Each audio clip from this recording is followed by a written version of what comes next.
Good morning, YouTube, the world. Just want to comment about the protests across America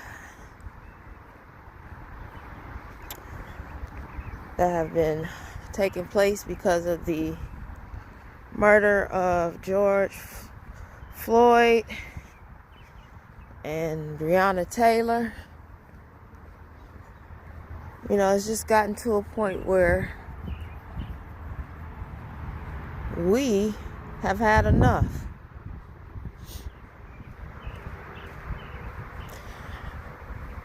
I don't think that if you aren't black, you fully realize how prevalent racism really is.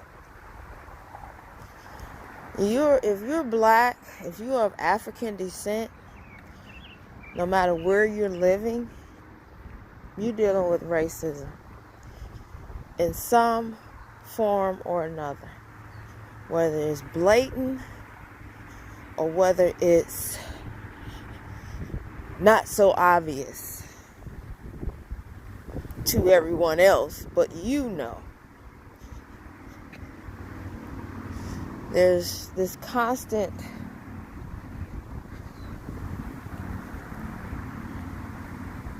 difference of treatment among the people. Racism has cost millions of lives. Millions.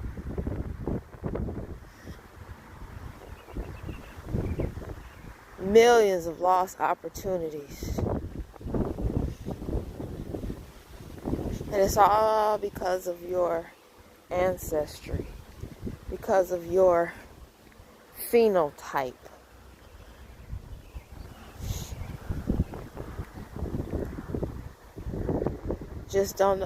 When does it end?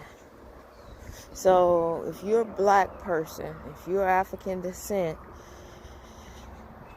doesn't matter how much education you attain, your accomplishments, your character, the love in your heart,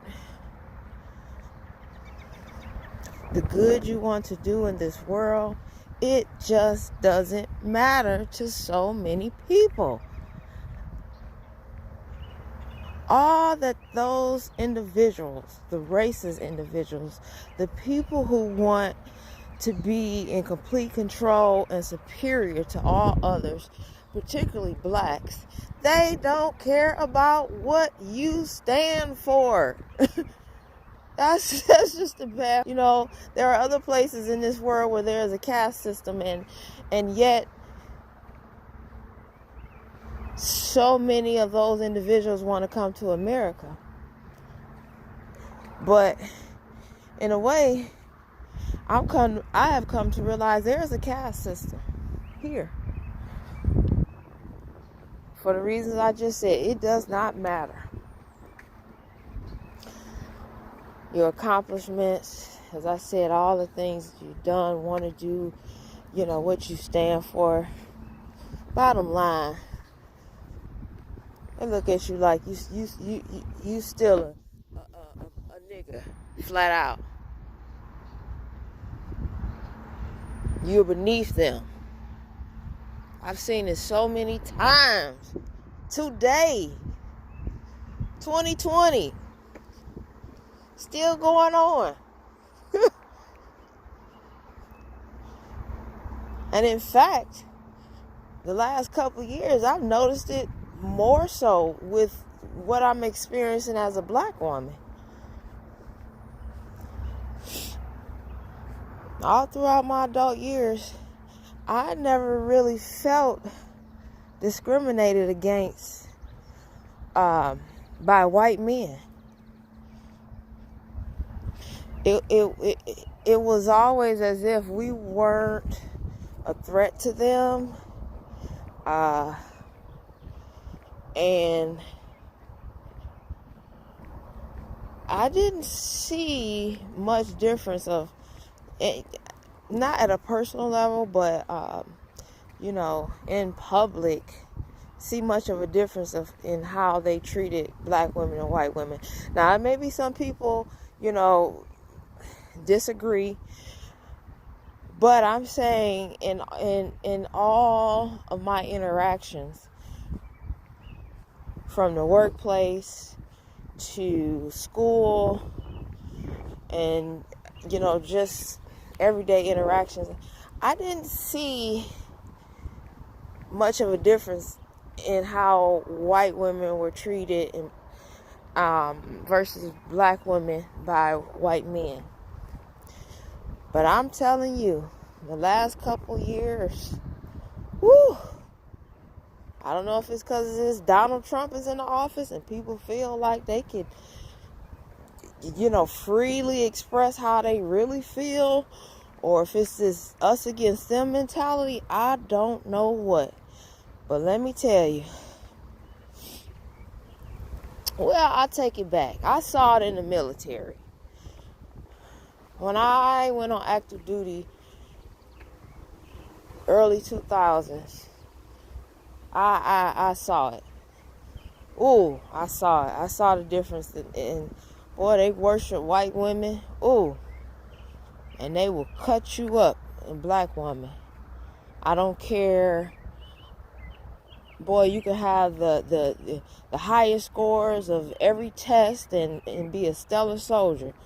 Honey, if it's between you and a white woman, she could have the worst attitude, be the sloppiest soldier, sleep around, they gonna stand up for her. So, yeah, I saw it in the military, definitely. But civilian life, I have seen it just recently. Like I said, last couple years, and I mean it's blatant. So, and yet women deal with sexism, you know, and you're constantly dealing with that by all men, because generally men don't want a woman to be more accomplished or more intelligent, more driven than he. And that's really a shame, because I believe that women and men are at their best when they work together. I sincerely believe that. We are at our best when we work together. We are at our best, men and women, when we work together. And that's whether you are parents, together or not together, whether you are a co-worker, you know, you're in the workplace, and the ability to be able to tap into those attributes that are normally innate qualities of each sex. We each of us, men and women, have something to offer. And I'm telling you, I've seen it so many times. I'm telling you, I absolutely can't stand environments with all women. I cannot stand it. I just don't like working with all women. Too catty, and yet, an environment that's predominantly male, here comes a woman, they feel threatened. And I've competed equitably with many men in different fields and categories. Woo, they can't stand it. Now, if I were weak, weren't competitive, that's acceptable. So I say that to say, I know I started talking about racism, but sexism is prevalent. There are a lot of sisters losing their lives too by the police department. And I think it's a combination of racism and sexism. You're black, and who do you think you are to question me? You're black and you're a woman. Who do you think you are to question me? Well, you know what? I don't sleep with you. So you should not expect me to bow down to you. Now, I will be respectful. Yet I will stand up for my rights. But see, this is what people bring to their workplace. This is what they take to the field. These beliefs and ideas. And it influences their behavior. So if you have a racist white male who also feels that women should be subservient or are beneath a man, you have two things going on, two issues. So human behavior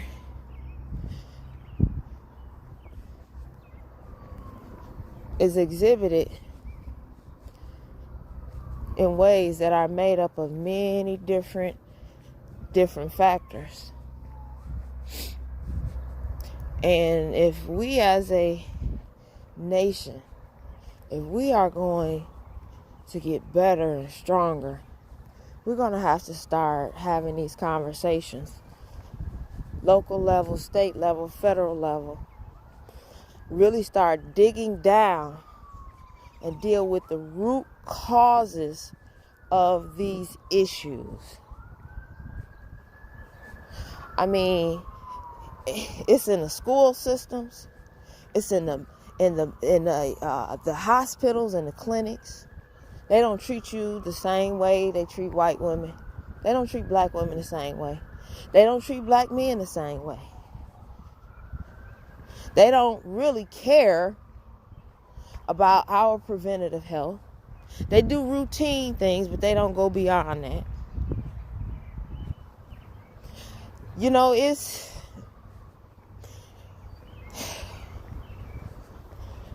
I will never say with any situation that there isn't hope, because I don't believe in there's always hope. And I won't put that out in the atmosphere. I mean, there is always hope, whatever the circumstances are. But America have got to do some policy changes. We have to have social economic policies. We need to be graduating young folks who can go to law school and medical school and start businesses. We need to be funding historical black colleges more, not just jumping in to save them, but they need ongoing funding. We need those who have roles above the challenges and have successful lives. We need them to reinvest in our communities. Open businesses. Start mentor programs. Open financial institutions. I just gotten to the point, money isn't everything. Damn, after you're a multi-millionaire and billionaire, what else how much more stuff you want to buy? A bigger airplane, a bigger house, 15 houses, I mean, shit. What else? I mean, do some good. Stop talking about what you have. Do some good in this world. That's what's so frustrating.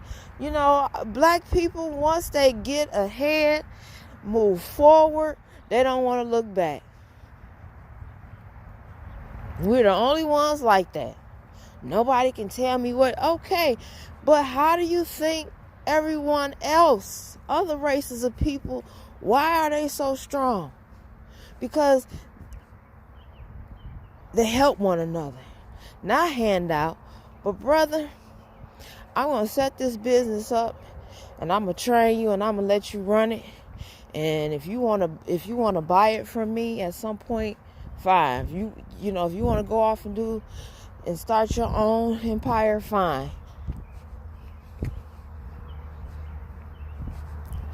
Or give you the money to go set something up with guidance. Send you to the training. And we need to stop thinking about only helping our family and friends. We need to love on each other, black people, and help each other.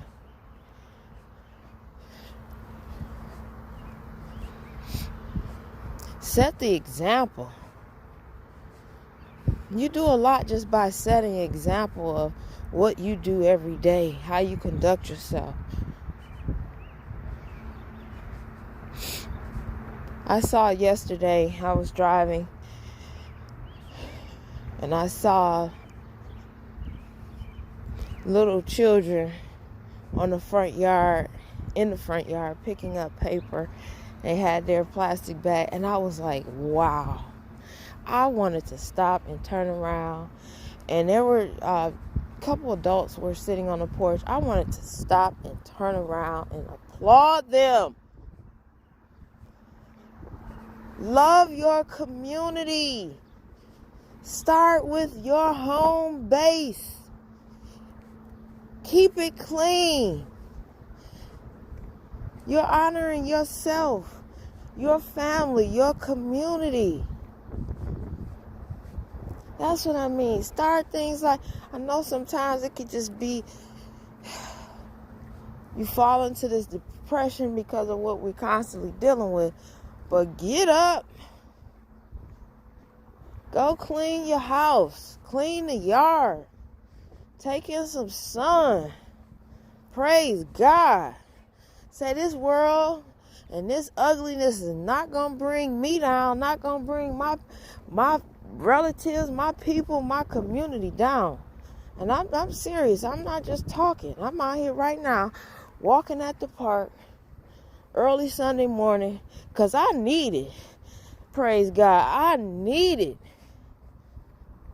I have to get up and pray for strength and pray for all that's going on in our own lives and in this world. I need it. Goodness, I don't know what I'd do without prayer. Jesus. I don't know what I would do without God in my life. And without giving time to God and having a relationship with God.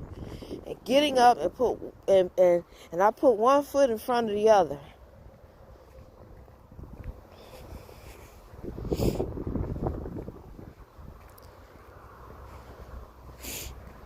Take in some of this crisp air, sun. Just relax. Look at the trees, and I'm telling you, these are the things that we need to do to push forward and make it. Because particularly black people, we dealing with so much every day. You have to find some way to cope in a healthy way. Staying high and drinking and partying and, spending every last dime to support these corporations. Don't give a damn about you. Don't give a damn about your community. That's not the answer. You feel good because you can go and buy a $500 handbag, and yet you going back to the community where it is trash filled, abandoned houses, and no businesses in your community. You can't even spend $15 outside of fast foods. You see what I'm saying? Or the dollar store.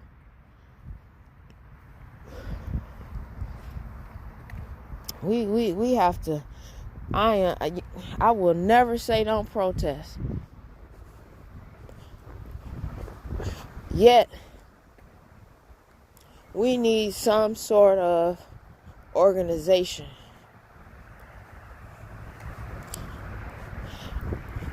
Sadly, if it weren't for the protests, Minnesota Police Department Minneapolis, Minnesota Police Department wouldn't be doing a damn thing. Nothing. In fact, if a citizen hadn't been recording, we wouldn't even know about it. So yes, protesting does matter. Yet, we need to start thinking about a comprehensive plan to start to present to America of what we want and how we want to go about doing it. I'm not saying I have the answer, because I don't. But that's one thing that we had in the 60s. We messed around and got got a few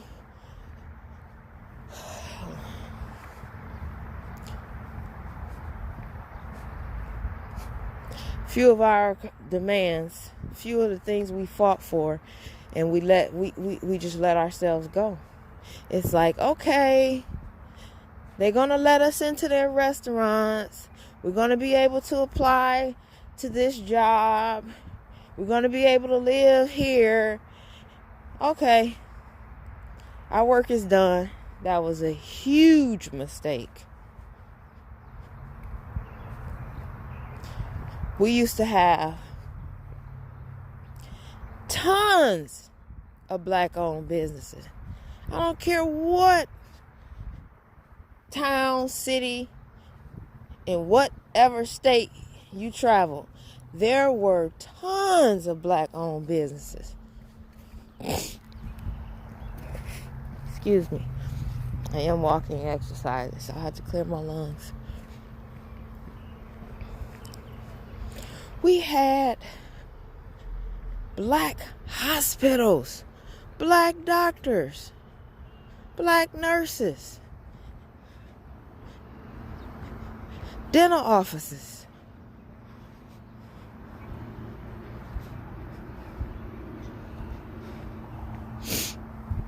Were black owned.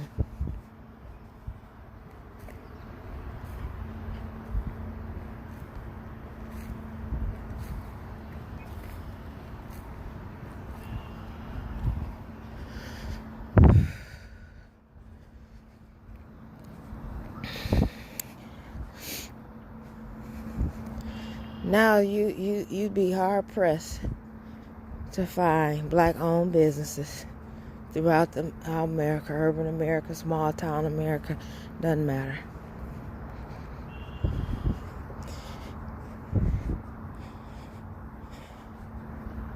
And what impression is that making on the psyche of the people? That means that we're inferior. If every time you walk into a business or a store and you don't see faces like yours, that means that they make money, you only spend money.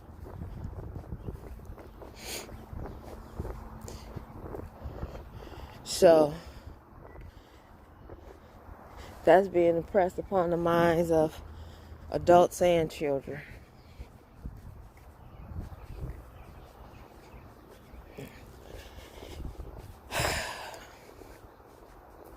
It's a lot of work to be done. And I encourage every person in some small way, do something. Some small way. You know, whether you put up a sign in your yard, on your vehicle, you know, whether you take photos, whether you go out protest, whether you organize and start to come up with a plan of action to better this nation, to help the plight of our people. Do something.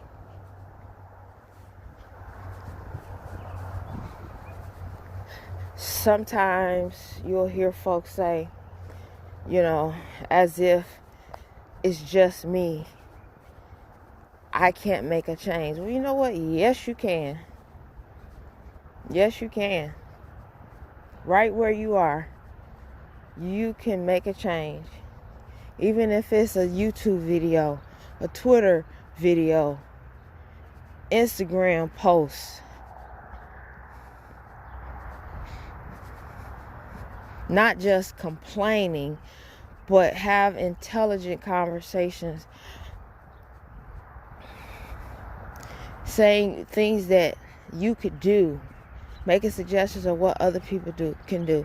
Connecting with like-minded people.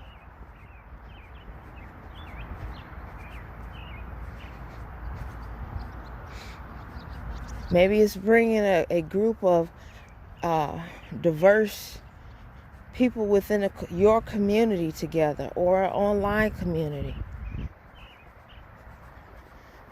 so that we could discuss some of these issues and how it impacts everyone's lives. What are your beliefs? What are your biases? So I don't want to hear, oh, it's nothing I can do. Do something. I hope I offered you something. Have a good day, everyone.